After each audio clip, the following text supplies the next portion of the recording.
Alright guys, welcome back to Formula 1 news. It's crisis time at Ferrari. Reports have it Fred Vasseur was in a heated discussion with one of his top engineers after the Singapore Grand Prix, and many of the Ferrari men behind the scenes are not at all happy that Charles Leclerc is so publicly lambasting the SF25 that they have created. Is this indicative of everything wrong with Ferrari right now? What do the top bosses have to say, and can they do anything about it in the short term? Red Bull have had a big turnaround in the last couple of months. Ferrari definitely need that going into 2026 if they want Leclerc and Hamilton to stay around any longer. Very much enjoyed your thoughts in the comments. Hit the like button if you enjoy. Subscribe if you're new as always. There's plenty to get into today. We're going to start here with a little bit of more light-hearted stuff. If you're Ferrari fans, it's been a difficult few rounds. Now, this is from Fernando Alonso right at the end of the Grand Prix. He nearly overtook Hamilton, but not quite. Hamilton was struggling, as we know, massively with the brakes that had exploded at the end of the race. But it was very funny because Alonso said on the radio a million times, we know that Alonso and Hamilton, well, there is certainly some respect there. That rivalry has been going on basically since Kimi Antonelli was born,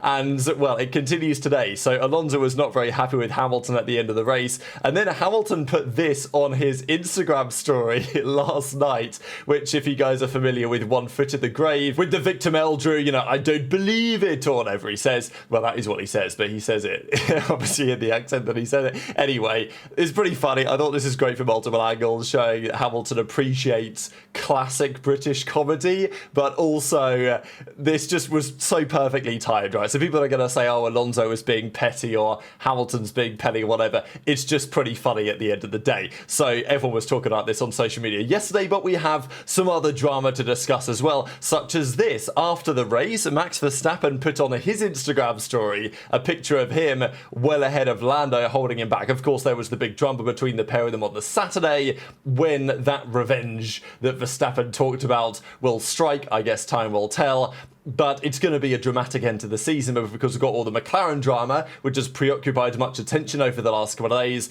But Max is also very much in the mix and has vowed revenge on one of the championship protagonists. And maybe you could throw Max into that conversation as well. I think even after winning, the championship, Lando came on the radio and said, oh, it's beautiful, it's simply beautiful, right, that we won the championship. So again, a little bit of a nod the way of Max Verstappen's catchphrase. Speaking of Max, it was 2 years ago today where he won his championship in 2023 in the RB19, which, as we know, was a rather good car.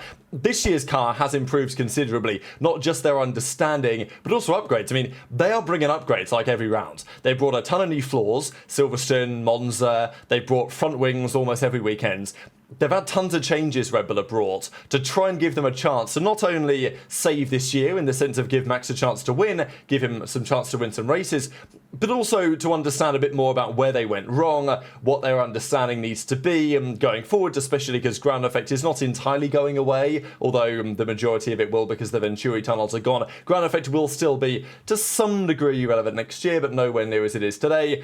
They still believe there's something to learn from what they've done over the last few months, but also just to prove to Max that they've still got what it takes to actually produce a car that is race-winning capable, and that's certainly what they've done in recent rounds. Laura Mekies says, though, this will come at a cost, and they have to recognise that. They've chosen to develop the RB21 far longer than any other team have on the grid.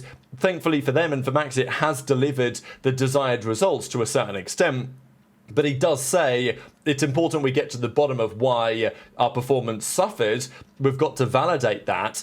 But it does come at a cost, undoubtedly, to the 2026 project, but we feel it is the right trade-off for us without judging what the other guys are doing. So that's what Red Bull think. The other teams all say, oh, well done, Max, right? But next year, let's see, right, how you get on, because, maybe next year's car will suffer as a result. Red Bull are saying that very publicly, that is a possibility. I mean, he says undoubtedly this does come at a cost to next year's competitiveness. But they feel that's a sacrifice worth making for the short and the longer term. So we'll see how that goes. Quick McLaren update as well, because this incident right here was all the drama over the last few days. McLaren have confirmed why their pit stops have been so bad. Lando's had a few bad ones recently, but if you actually average the season, you'll find both drivers have had their issues with it, and it was Piastri's turn in Singapore. Again, one of the other dramas that I haven't really got into yet during the Singapore Grand Prix was when they came on the radio to Lando and said, what do you want to do strategy-wise? Do you want to let Oscar pit first, or do you want to pit first, or how do we want to play this, right? And the fact that they're giving the lead driver all the decisions, and look, you might say, oh, well, it's because it's Lando that they're asking him what he wants to do with the other driver. It's just not something that Mercedes used to do, right? Like, the way it would work is if you're the lead driver, you come into the pits first. If there's some reason why that wouldn't necessarily be the preferential strategy, then you give the lead driver the option as to what he wants to do. But, you know, you would never ask Hamilton, do you want to let Rosberg pit first? It would be like, Lewis, do you want to pit or go long? And he would choose what he wants to do, and then you would deal appropriately with the other car. It would never be a question of like, what do you want the other guy to do, and then we'll do it for you. Like, that would just never be how it is. And McLaren have done this, you know, now multiple times. They have generally given the lead driver the preference. Okay, situations like Hungary, it just, no one was really expecting the one stop to be viable. Lando went for it, turned out it was the way to go. But yeah, remarkable turn of events this season, and the way that McLaren have handled things has just been atrocious. But the point is that, yeah, they've had some pit stop drama. The reason I went on that tangent is because if they had pit the other way around, then in Singapore, Piastri gets the slow stop. I mean, who knows what could have happened, right? We could have had Monza all over again. Now would have been a right nightmare for McLaren to deal with, I am sure. And they will, I imagine, based on this, have more nightmares to come, because Andrea Stella says that we've discovered our tool design, the impact wrenches, make the process a bit more complicated than it should be. We're improving that, but the hardware adjustments won't arrive until next year. We know that it's making our team's job more complicated than it needs to be. We're applying fixes, but they won't be available yet. So they have equipment issues, which is affecting them. And the issue is, the equipment has to work flawlessly for all four gunmen, as it were, at the same time during the pit stop. If it's slow for one of them, then you've got a slow stop. That's a major issue, right? Like, this is Sauber all over again from last year or whatever. So, and it's been an issue with other teams. Even Mercedes said it, that the reason why their pit stops consistently at the start of this era were in the 3 seconds mark was just because their equipment wasn't up to scratch with the other teams. McLaren, they've got the world record now for the fastest pit stop, right? That they said a little while ago. This year has been sometimes slow, but more often than not, just an absolute nightmare stop. And likely what Stella's saying is this is not going away, right? This is an issue that will continue to affect the drivers.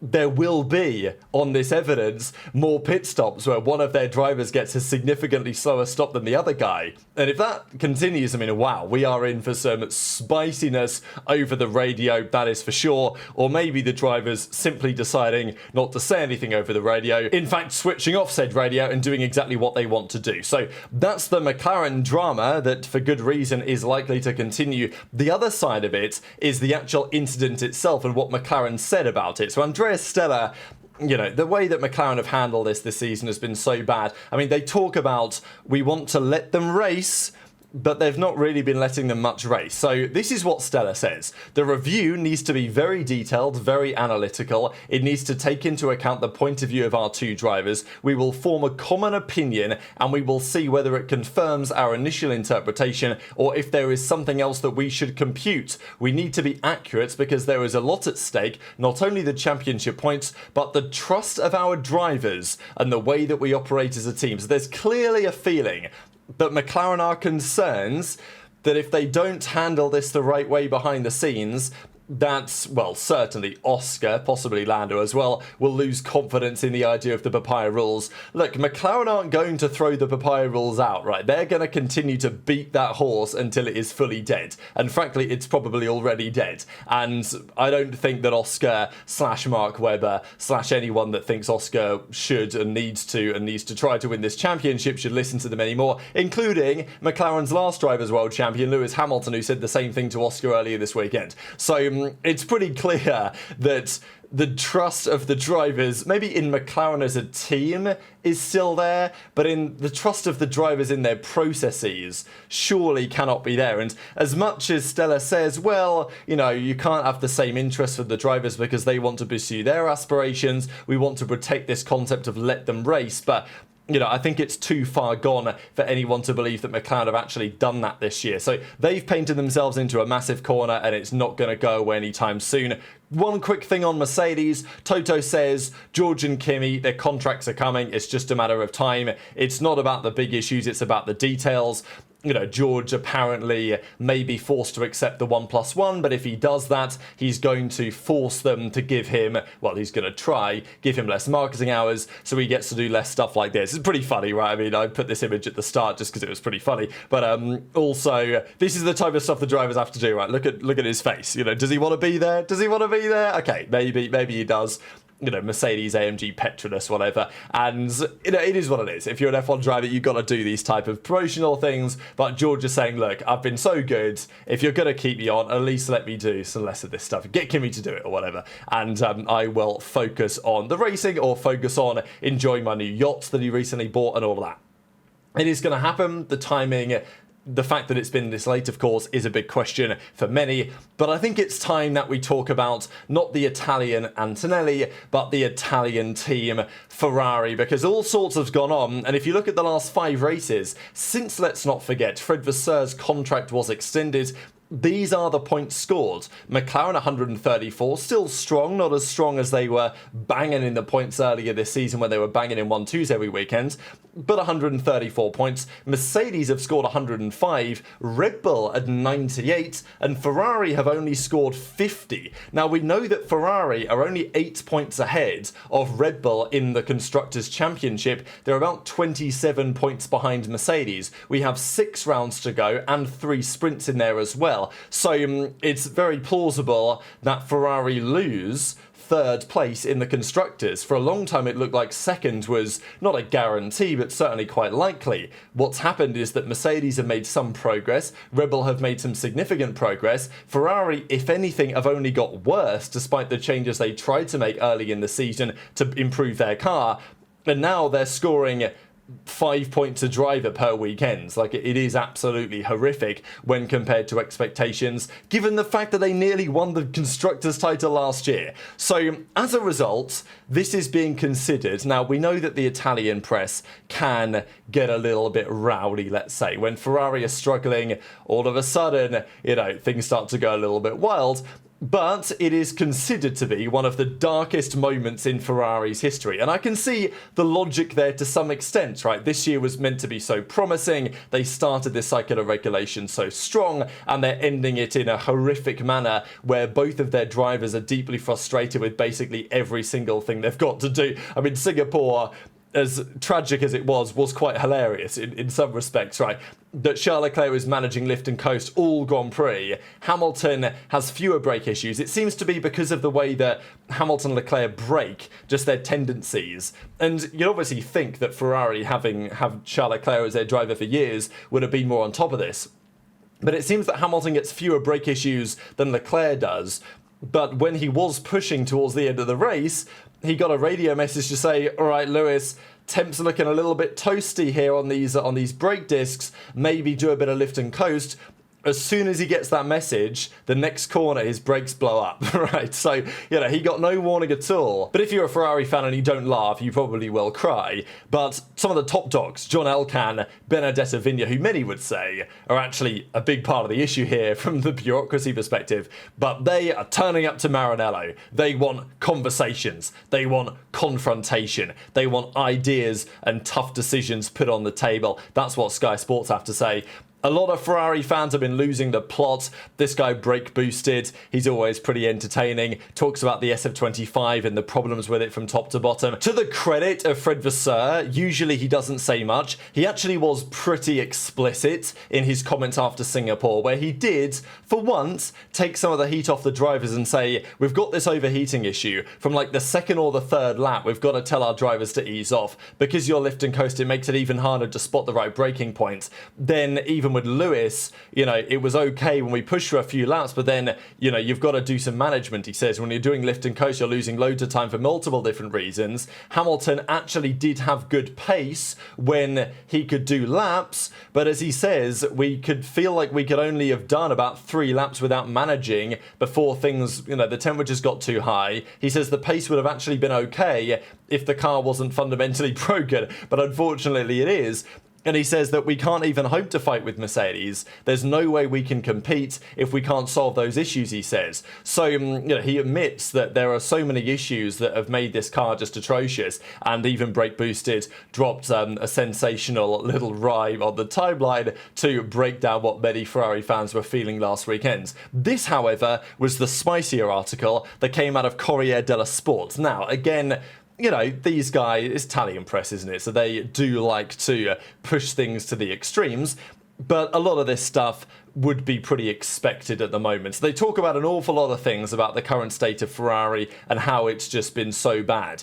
The scorching brakes and the constant warning to drivers to slow down to cool them down were just the latest technical problem in a car that has no aerodynamic load and has to run flat out to go fast, that you can't do much more, otherwise you'll end up disqualified like in China because of the floor wear. The perception of a team where nothing works anymore is disturbing. Leclerc points the finger at the car, Hamilton at the team. It's all kind of the same thing, really. The team makes the car. But Leclerc, we know, has been very publicly critical, right? This weekend especially. I think Hamilton's been, he's not happy with the car, obviously, but he at least feels that he maybe understands how to get the best out of it. It's just the best out of it is currently nowhere near good enough.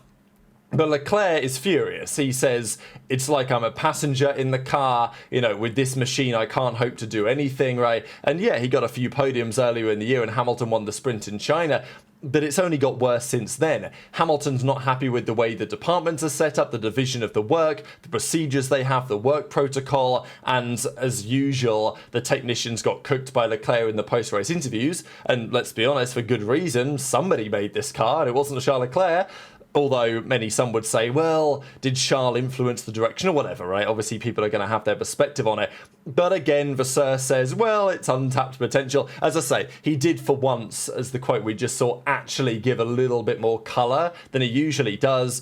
But Ferrari have plenty of issues. All this further strains the team's atmosphere, with new tensions emerging. On Saturday after qualifying, apparently, that sources from Maranello say, there was tension between Vasseur and a senior engineer, led into a very tense discussion. Apparently, the man in question was Matteo Tognanelli. Now, probably pronounced that horribly. That's this fella on the left-hand side here. You guys might have seen his face from time to time. He's been there a fair bit of time. Charles Leclerc looks noticeably younger in this photo that I found. And, the years, to be honest, it doesn't take many years at Ferrari for the stress lines on Charles Leclerc's face to start to show.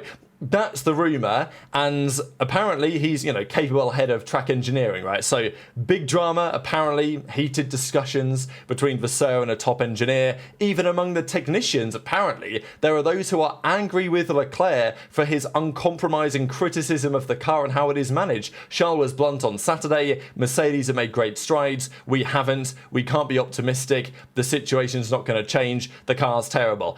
And as a result of this, Leclerc and his entourage are heavily considering what the future actually looks like. His entourage are revealing a desire to shift the focus of major decisions from the heart to the head. The upcoming technical cycle cannot be wasted. Discussions are underway with several teams with a view to 2027, as the driver cannot jeopardise his entire career for the sake of the Scuderia. Decisions, of course, will only be finalised in 26 once it becomes clear what the new cycle of regulations is looking like and whether Ferrari have actually delivered something. This applies to all drivers, but it's very clear that Mercedes, McLaren, even Aston Martin, maybe even Red Bull, are in some sort of discussion with Leclerc for him to consider, yeah, he would love to win a championship with Ferrari, but the most important thing is that he would love to win a championship, and if Ferrari aren't going to be able to do that, given the current circumstances, there is a gloomy and tense climate around designing the car that will decide the destiny of Ferrari for the next 5 years. So a strong report from Corriere,